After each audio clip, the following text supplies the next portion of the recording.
My name is Allison, and I'm 32 years old. I was 26 when I wrote the algorithm that changed everything. Not metaphorically. Literally everything, our family's trajectory, our company's valuation, and eventually, the entire direction of my life. I had been working at Nova Biogen, my parents' biotech firm, since I was 22, straight out of MIT. No gap year, no traveling Europe with a backpack. I walked off that graduation stage and into a lab coat because that's what the Mercer family did. We worked. We built. We believed that science was the closest thing to religion worth practicing. Nova Biogen wasn't always worth $2 billion. When I joined, it was a mid-sized research company with decent patents and a respectable but unremarkable reputation in oncology diagnostics. My father, Richard Mercer, had built it over 20 years through sheer stubbornness. My mother, Carol, managed operations with the precision of someone who had read every business manual ever printed and believed every word. They were a formidable team. And I loved them. That part is important to understand before everything else. The algorithm I developed was designed to identify early-stage pancreatic cancer markers in blood protein sequences, something the industry had been trying to crack for over a decade. Pancreatic cancer kills because it hides. By the time most patients are diagnosed, it's stage 4. My system could detect anomalies at stage 1 with a 94.7% accuracy rate. I spent 4 years building it, testing it, failing, rebuilding, and testing again. I didn't take vacations. I skipped my best friend's wedding because I was in the middle of a critical testing cycle. I missed birthdays, holidays, and at least 2 relationships that deserved better from me. When the algorithm finally worked, when I ran the blind trial and the results came back beyond anything we had projected, I cried in the lab bathroom for 10 minutes. Then I walked out, printed the data, and put it on my father's desk. He read it twice. Then he looked at me and said, "This is it, Allie. This is what we've been waiting for."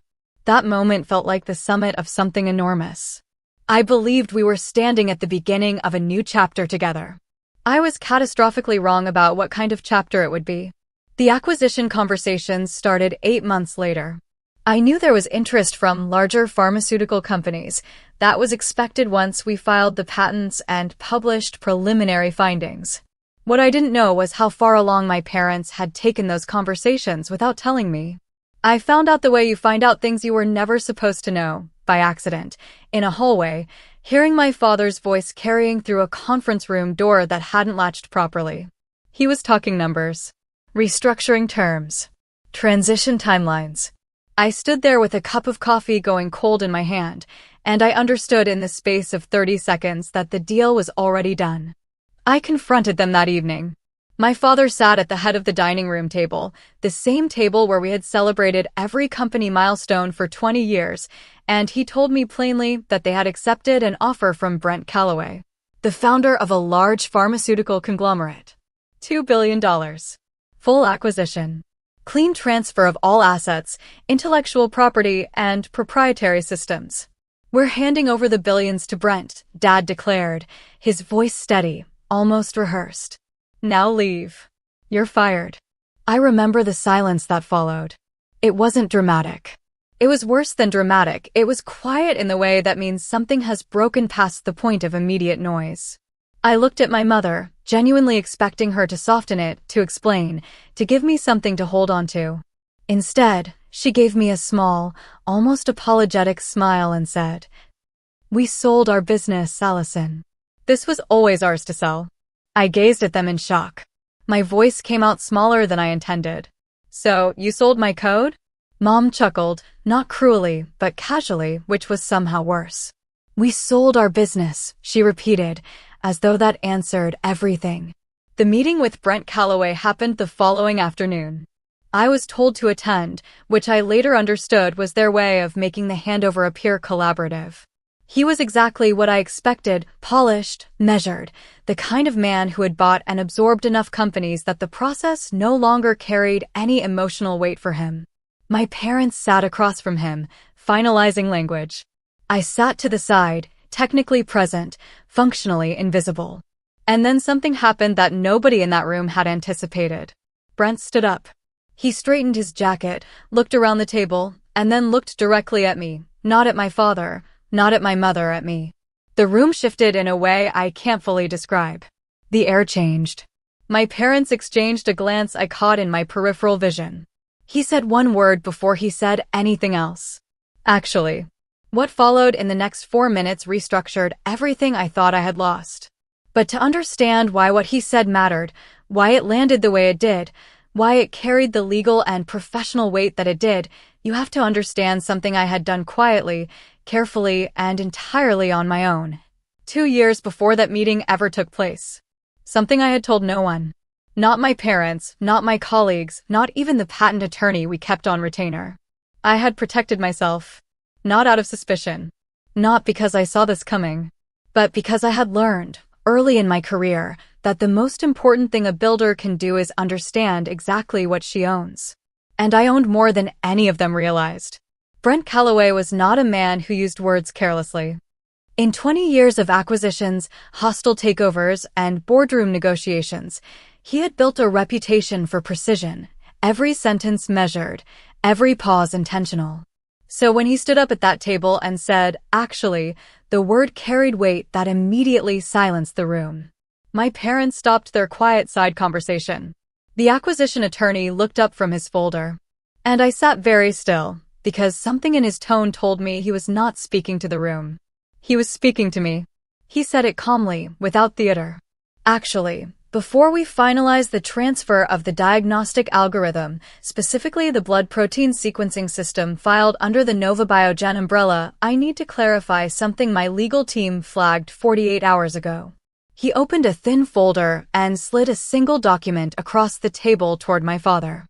The core algorithm, the one that represents roughly 70% of Nova Biogen's current valuation, was not filed under the company's intellectual property. It was filed independently under the name of the individual developer. He paused.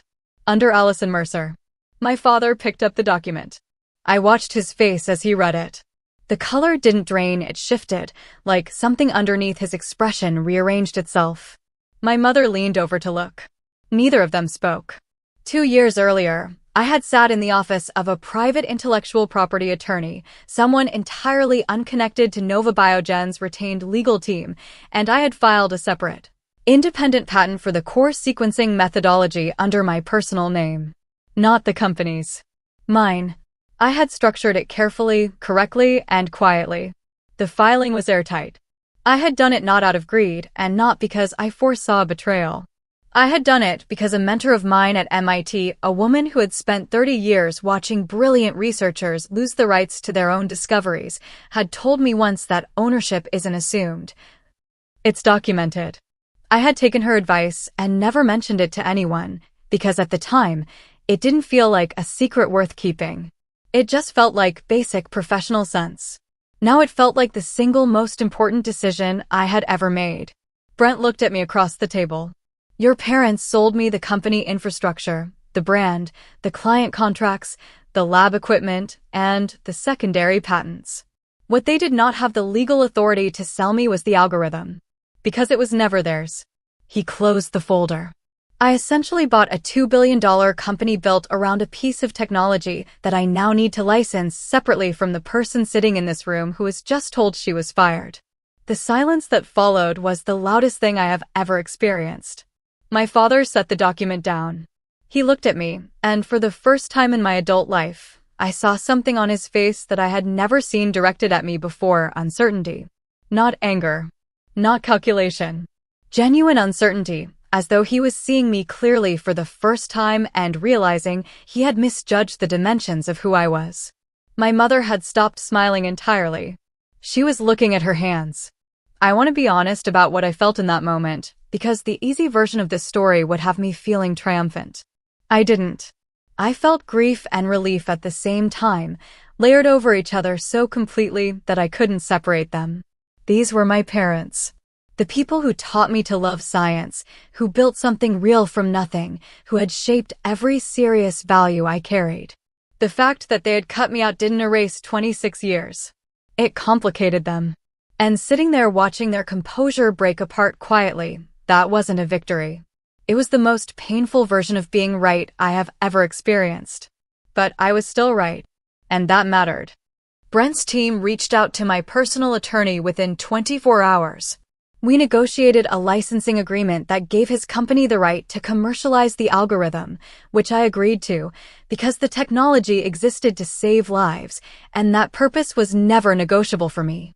In exchange, I received a licensing fee structure that, over the first 3 years alone, generated more than the salary I had ever drawn from Nova Biogen.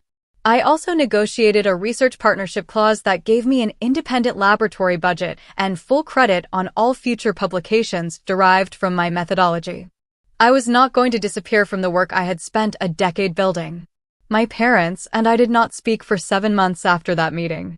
When we finally did, it was my mother who called first. She didn't offer a grand apology.